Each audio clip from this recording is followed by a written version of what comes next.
This is going to be is no hype, no BS, no sponsorships, just a genuine truth 180 days in review.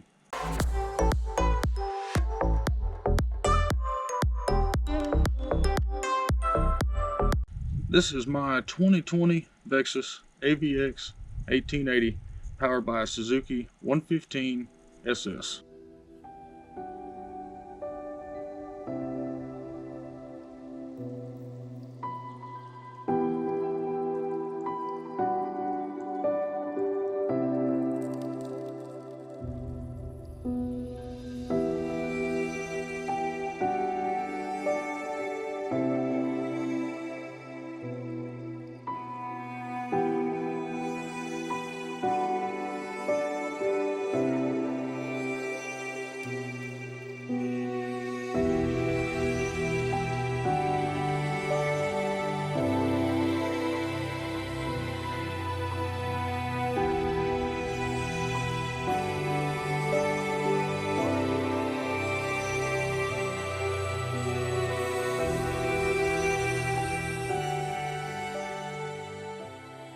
So I did about 6 months of research before I pulled the trigger on this boat. And there was about 5 things that was a non-negotiable that the boat absolutely had to have. And the first thing was had to be brand new. Starting a business, I couldn't have any kind of surprises. I needed that warranty. Number 2, it had to be Suzuki, and the reason for that is A, it's very reliable, B, fuel efficient, and C, they have a 6-year warranty. I realize the Mercury's have a really nice warranty too. It's just what I chose. So the 4th thing is that it had to have a Minn Kota Ultrix or some other kind of trolling motor that had spot lock on it. That was a must. And the 5th thing is it had to be tough. It had to be tough, and it had to be under $35,000. That was my budget. So really 5 or 6 things. So that was my criteria.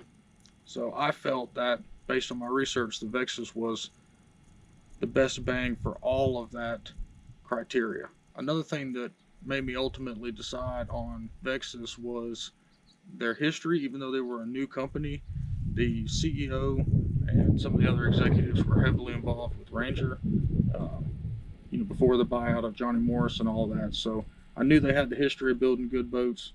So that made me feel pretty confident that I was going to be buying a solid investment and something I could rely on to start my business with. I'm not going to get into how the boats are manufactured and their welds and the aluminum process and all that stuff, because there's tons of videos, there's factory videos, there's all that you can find for yourself on YouTube. But what this is going to be is no hype, no BS, no sponsorships, just a genuine truth 180 days in review. So it will tell you 100% of what to expect, what I've experienced with the boat.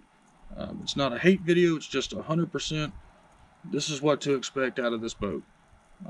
So we'll start with the pros, and we'll go through what I like about the boat, and then we'll go through the cons and the stuff that I've had go wrong with the boat so far. So the pros about this boat is it's built very well. It's handmade. All the welds are great. The aluminum is real tough. It's real thick. It's a heavy boat, so you can attest to the quality of it.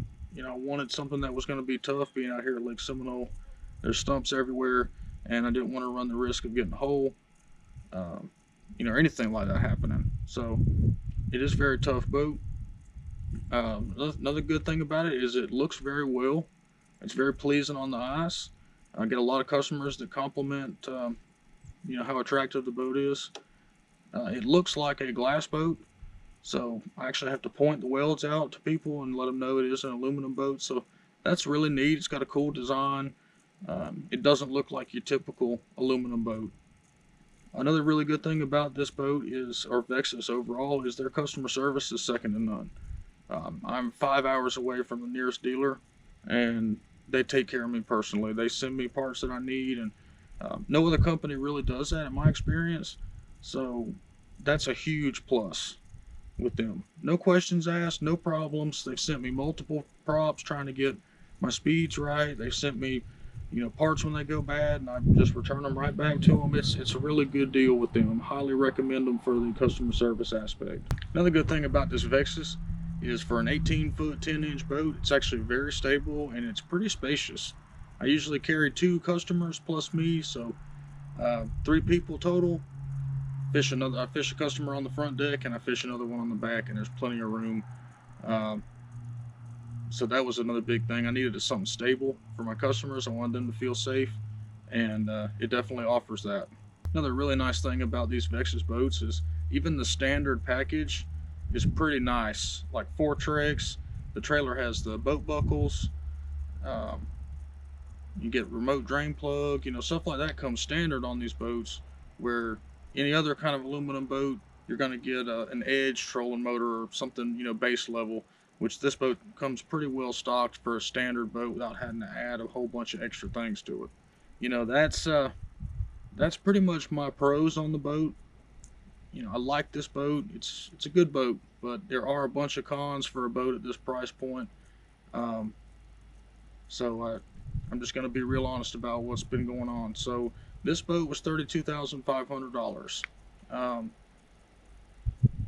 Second I bought the boat, I started noticing errors with the fit and finish. So that's the first con that I'm going to talk about, is the fit and finish for a boat of this price point is not where you'd expect it to be.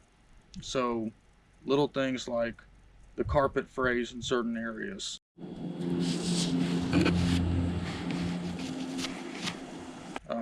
I've had screws that were stripped out when I bought it. So when I went to take out my front tool tray and unscrew it to clean under it, one screw was already stripped out from the factory. I have screws right here on this plate that the heads are rounded off. So it almost gives you the feeling like you got a Monday or Friday made boat, like I don't want to be here, or it's time to go home. So that was disappointing. I've had the carpet coming down inside a couple of the compartments. Just little things like that. I'm 6 months in. I shouldn't be seeing issues like that already.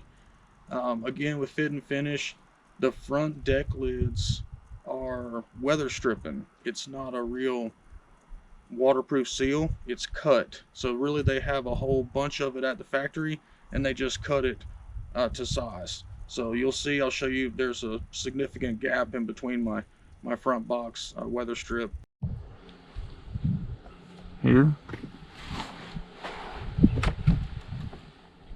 to where it's just not perfect. So of course that lets water leak in and gets all my tackle plastics and stuff wet. More about the fit and finish: the console in a heavy rain, it will leak into the front box. So I've always got water in my front box when it rains. There's no drains or anything in the boxes themselves to go into the hole, so it just sits there and sops. As with any aluminum boat, you're going to have an excessive buildup of condensation, and there's nothing to address that whatsoever. Again, $32,000 boat, no vents, no nothing, just plain Jane boxes with carpet. Speaking of carpet, another con about this boat for the price point is the carpet is not hookless, and that drives me crazy. It's 2020. You should have, if you're the baddest aluminum boat out there, you should have hookless carpet. It drives me nuts. Every time I put my rods on the deck, a treble hook gets hooked in the carpet.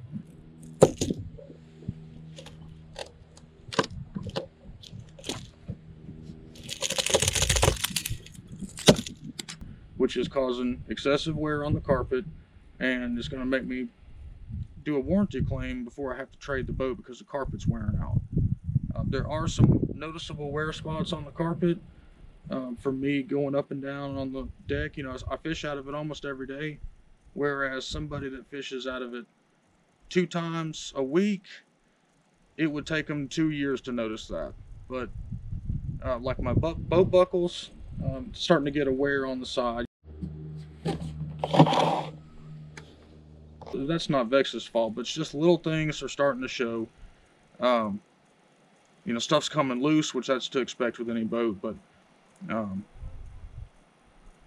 just little errors with the fit and finish The front pedestal seat is about impossible to get out because there's no drain hole in it, so water stays in there.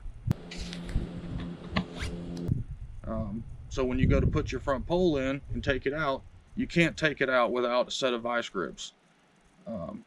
Just ask me how I know.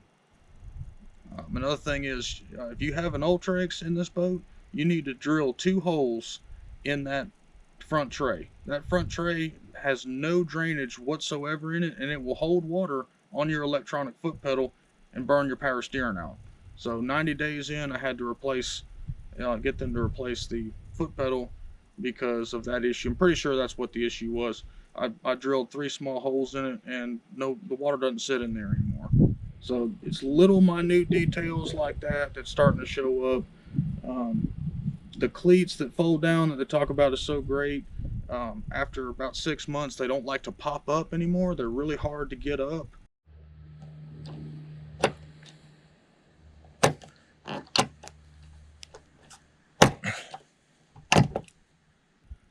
So when you're trying to dock the boat and get those up and your cleats it won't pop up and you have to get your pair of pliers to pop it up, it gets quite aggravating. Another thing is their paint.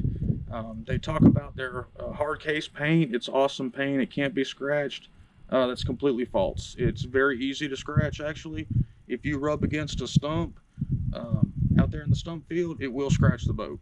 And if you rub up against a dock, wood dock, just trying to tie up, it'll scratch the boat. So that's quite frustrating. The research that I did, they showed them taking a key and rubbing it on there and it didn't scratch. That's just not the case with my boat. The boat is 6 months old. I got scratches all over the place. I'm not reckless with it. I take care of my stuff, but just going through stumps and rubbing up and down on stumps and stuff, it's scratched. So they definitely need to work on their paint. If your lake doesn't have a bunch of stumps, you don't have anything to worry about, I definitely recommend getting some bumpers. And having to carry bumpers on a bass boat, to me, is just crazy. But any kind of rubbing up against the dock, or if you've got pleasure boaters out there and there's weight pushing you against a dock that you're docked at, you're going to scratch the boat to death. It's just what happens. Ask me how I know, because it's happened to me. It's kind of frustrating that it's so easy to scratch. It makes you want to put a wrap on the boat, but a wrap costs anywhere from $1,500 to $3,000. Who's got that kind of money right now? Not me. Some other quite annoying things about this baddest to the bone boat is the trailer. The trailer is not that great a quality. It's got nice features, like it's got brakes and surge brakes on it, and it's got boat buckles and stuff, but the powder coating on the trailer is very thin, and the front roller shifts. It's held by U-bolts. It's not welded in. I don't know why they didn't take the extra time to weld that in. But every single person that has a Vexus, their front roller creeps. The U-bolts are not good enough. They don't hold them down. And if you loosen those bolts and you try to tap it forward with a hammer, you actually crack the powder coating on it. And I'm not talking about waylaying the thing. I'm just talking about giving it a little persuasion. You'll crack the powder coating and see it's extremely thin powder coating. The other thing with the trailer is the bunks get loose very easy. If you're not dead straight on the trailer and it sideways turns, it's going to loosen one of the bunks up. I've had to tighten my bunks probably about 12 times now. It's quite frustrating, especially when it moves, when you get the boat on the trailer and then you pull it out and the boat's not sitting flush on the bunks. So the trailer definitely needs some attention. They need to put bigger bolts or locking nuts or something on it to keep it from loosening up, and to keep the front end from pushing forward like that, because you rely on your trailer, and they tell you these are awesome trailers, but they have their flaws as well. When I bought the boat, the lights didn't work, so they had messed it up from the factory, and I had to wait another hour for them to fix the lights and get that ready. Probably the most annoying thing about this is it's slow. So nobody warned me that this boat was going to run 46 miles an hour. I bought this boat fully thinking that it was going to run 55, and it runs 45, 46. With 3 people, a guide load, it runs about 41. Now, a lot of that has to do with this Suzuki.